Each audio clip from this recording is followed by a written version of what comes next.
Hello everyone, in this video I'd like to discuss the rise of the Safavid Dynasty in Iran, and this occurred in the early 16th century. And I will also discuss a bit about the background of this event, as well as the significance of this dynasty, which really shaped modern Iranian culture, as well as helped preserve the independence of Iran and allowed for the existence of Iran in its modern form, not dominated by Turks or even by any sort of foreign culture. Prior to the rise of the Safavid dynasty, Iran was in a very, very dark place. The At the time, the Iran had been subjected to various large-scale, massive, and destructive Turco-Mongol invasions, beginning with the Mongols, which invaded the Khwarezmian Empire and completely and utterly obliterated the eastern Iranian cities, and also devastated much of what is today Iran and Samarkand, Gurganj, Bukhara, as well as Herat, Tus, Nishapur. All of these great centers of Iranian culture were utterly destroyed, and Marv was another major city destroyed by the Mongols. The Mongol invasions were disastrous for Iran, and around 80% of the population of Iranian Central Asia was killed, and 25% of the population of what is today Iran also perished in these invasions. But what should also be noted here is that this allowed for the Turkification of Central Asia and the spread of the Turkic tribes into the previously heavily urbanized Iranian areas, and this also led to the assimilations of the survivors of these invasions, who were holding out largely in oasis towns and oasis fortresses, and this ultimately led to the extinction of the Iranian presence in Central Asia, with the exception of the contemporary Tajiks. And this was not, however, the only large-scale massive invasion, as more was yet to follow from the east. After the Mongol invasion succeeded in conquering much of contemporary Iran, as well as what is today known as Greater Iran, Iran came under the control of the Elkanah Dynasty, which was the successor to the Mongol Empire, descended from Hulagu Khan, and he was a major ruler, but they were actually descended from one of Genghis Khan's son, but Hulagu was one of the first major independent rulers after the death of the great Khan. And this empire, this Ilkhanate, really didn't see much cultural flowering within Iran, and it was a huge setback for the Iranian people. But what followed next, as some have argued, may have even been worse than this initial shock. After the Ilkhanate had fractured, it led to the emergence of various successor states, most notably the Chobanids, the Injuids, the Jalarids, and the Muzaffarids. All of these were Mongol successor states, and they did not last long because of another invasion from the east, and this was the invasion of Temur the Lane.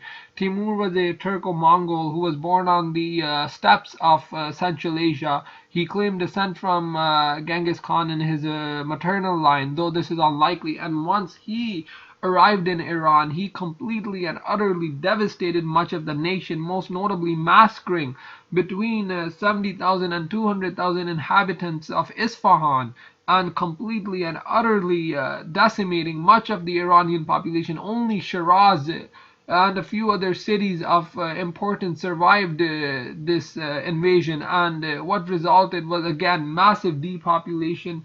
Timur probably killed around 25 to 30% of Iran's population as well, and despite this, however, there was not much of a genetic impact overall, as most of the city populations which were killed were from the cities, and the rural populations largely survived, and much of the Iranians of today are actually descended from these rural Iranians and not from the urban Iranians, though this does not really make a major difference. Genetically, there was likely no difference between these populations, but nonetheless, the majority of the contemporary Iranian population is descended from the survivors, the rural survivors of these invasions. Anyhow, these two invasions led to a great deal of chaos within Iran, and eventually the Timurids rather, declined as well, and they were replaced initially by the Karakuyunlu or the Black Sheep Turkomans. This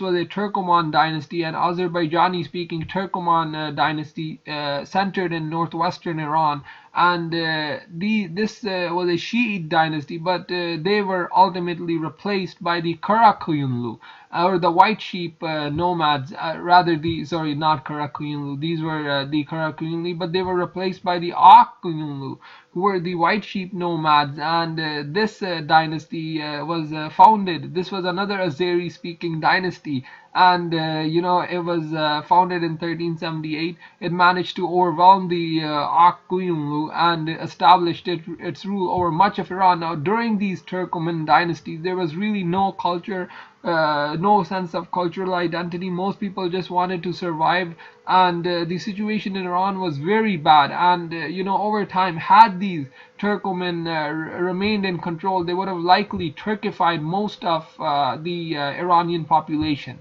Also, to the west, there was a new rising threat, and this was the rise of the Ottomans. And the Ottomans basically confronted the Akuyunlu, and they crushed them at the Battle of Otluk Belli. This was a humiliating defeat, and it eventually would have opened up a great deal of Ottoman expansionism into Persia, and effectively it would have sealed the deal for Persia, and would have ensured that Persia would have likely become largely Turkic speaking, and the Turkish identity rather would have probably become predominant in Iran.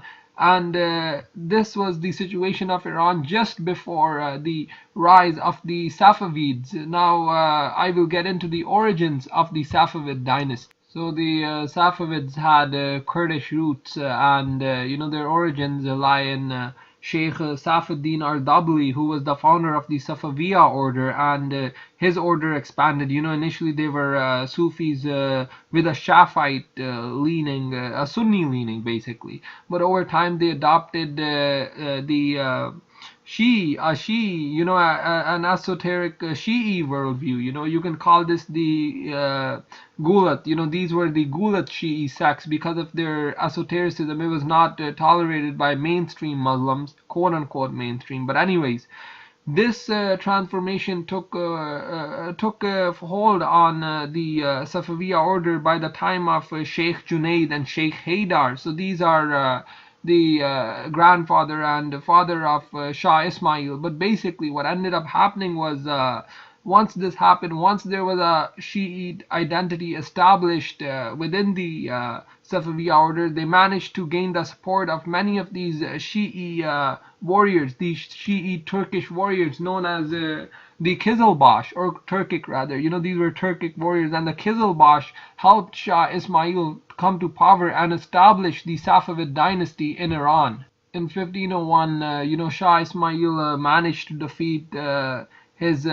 forces of his grandfather was actually Uzun Hassan, who was the ruler of the Karakoyunlu. But anyways, he managed to defeat the Karakoyunlu forces and enter Tabriz, and this was a major turning point in Iranian history. Afterwards, he ended up conquering the entirety of Iran and establishing a Neo-Persian empire, much in the tradition of the old empires of Persia. And this was the first major Persian empire since the fall of the Sassanid Empire. Obviously, there were minor ones such as the Samanids, as well as the Safavids and the dynasties of the Iranian intermezzo. But this was the first major independent Persian empire since the collapse of the old Persian empire of the Sassanids. While not originally of Azeri stock, Ismail did speak the Azerbaijani language in his court, but nonetheless Persian was declared the official language. It was used in coinage, civil administration rather, and in courtly affairs as well. And this was beginning with one of Ismail's later descendants, ever since the capital was moved to Isfahan in 1598. I think this was during the reign of Shah Abbas, if I am not mistaken. But anyways, these were the primary land. Persian was rather a great emphasis was placed on Persian, and Shah Ismail's rise here allowed for the emergence of this dynasty and the emergence of the preservation of Iran's cultural heritage, and the emergence of the Safavids as a major power in the region, as well as them being a major deterrence against Mughal and Ottoman and Uzbek transgressions against Iran. Shah allowed for the preservation of the Iranian state, and eventually this Safavid state is the precursor to the contemporary Iranian nation. Another crucial aspect to the rise of the Safavid dynasty was the spread of Shiism in Iran, and once the Safavids established themselves, they began importing ulama from Lebanon.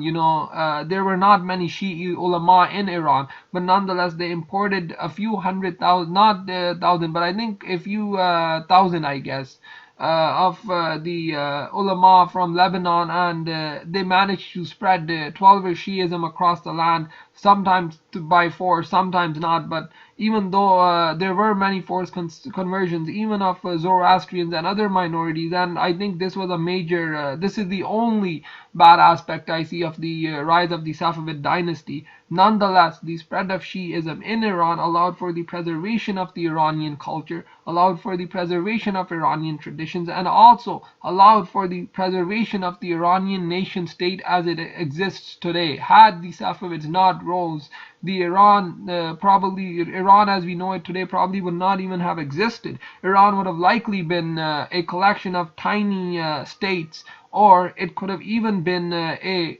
Turkic dominated nation linguistically and culturally, had the Ottomans expanded eastward. And also after this, what actually ended up happening was what would have happened to Iran was likely what happened to Iranian Central Asia. During this time, the Uzbeks began expanding into much of the urban centers, the Tajik-dominated urban centers of Iranian Central Asia, such as Bukhara and Samarkand, and eventually they managed to assimilate much of the native population, and this likely would have happened to Iran as well. Iran would have been open to Uzbek attacks from the northwest, Mughal attacks from the east, as well as Ottoman attacks from the west, and this would have heavily crippled the Iranian nation, and it likely would have meant the loss of the Iranian culture, Iranian independence, as well as any notion of an Iranian nation. So overall, the rise of the Safavid dynasty allowed for the preservation of the Iranian nation and the Iranian nation state, and it allowed for the preservation of Iranian cultural traditions, as well as the formation of a unique Iranian identity in face of the staunch Sunnism of its Turkish and Arab neighbors, as well as its Central Asian and Mughal neighbors. So this is what really allowed Iran to preserve itself, preserve its culture, and preserve its identity. And this is why the rise of the Safavid dynasty is a major turning point in Iran's history. Thus, despite all the ills that they may have brought early on, the Safavids were truly the saviors of Persia. And that's pretty much it for this video. I have nothing else to say. Please leave your thoughts in the comment section, and please be courteous and civil. Thank you and take care.